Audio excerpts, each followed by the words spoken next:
5 நிமிஷத்துக்குள்ளே சப்பாத்திக்கு அருமையான சைட் டிஷ் எப்படி செய்யலான்னு பார்க்கலாம் வாங்க. இதுக்கு நான் துருவின தேங்காய் 3/4 கப் எடுத்திருக்கேன். மிக்ஸி ஜாரில் சேர்த்துக்கிறேன்.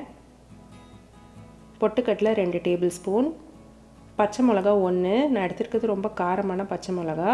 நீங்கள் காரத்துக்கு ஏற்ற மாதிரி 2 கூட சேர்த்துக்கோங்க. இஞ்சி ஒரு 1/2 இன்ச் அளவுக்கு இந்த மாதிரி பொடி பொடியாக நறுக்கி சேர்த்துக்கிறேன். கொத்தமல்லி இலை 1/2 கைப்பிடி அளவு. கடைசியாக உப்பு 1/2 டீஸ்பூனுக்கும் கம்மியாக சேர்த்துக்கிறேன். நீங்கள் தேவைக்கேற்ற அளவுக்கு சேர்த்துக்கோங்க. இதை ஃபஸ்ட்டு தண்ணி சேர்த்தாமல் அரைச்சிக்கோங்க. அப்புறம் ஒரு 1/4 கப் போல் தண்ணி சேர்த்து இந்த மாதிரி பேஸ்ட்டாக எடுத்துக்கோங்க.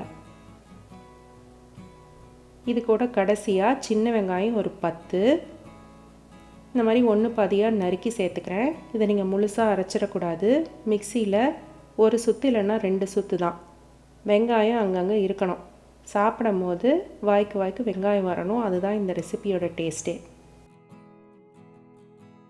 மிக்ஸி ஜாரில் கொஞ்சமாக தண்ணி சேர்த்து அலசி அதையும் சேர்த்துக்கிறேன். இப்போ இதை தாளிச்சிடலாம்.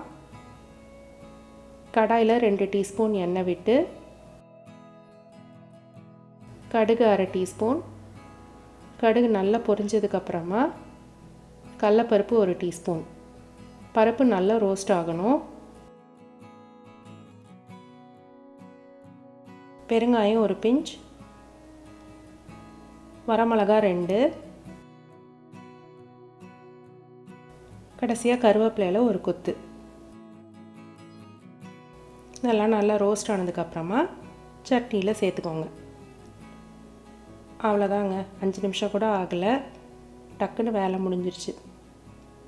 ரொம்ப டேஸ்ட்டாக இருக்கும். இது நீங்கள் இட்லி தோசைக்கு வச்சு சாப்பிடலாம். ஆனால் சப்பாத்திக்கு ரொம்ப அருமையாக இருக்கும். வாய்க்கு இந்த சின்ன வெங்காயம் வரும்போது டேஸ்ட் ரொம்ப அட்டகாசமாக இருக்கும். செஞ்சு பார்த்துட்டு எப்படி இருந்ததுன்னு கமெண்ட்டில் சொல்லுங்கள். பிடிச்சிருந்தால் லைக் பண்ணுங்கள். மறக்காமல் சப்ஸ்கிரைப் பண்ணுங்கள். நன்றி.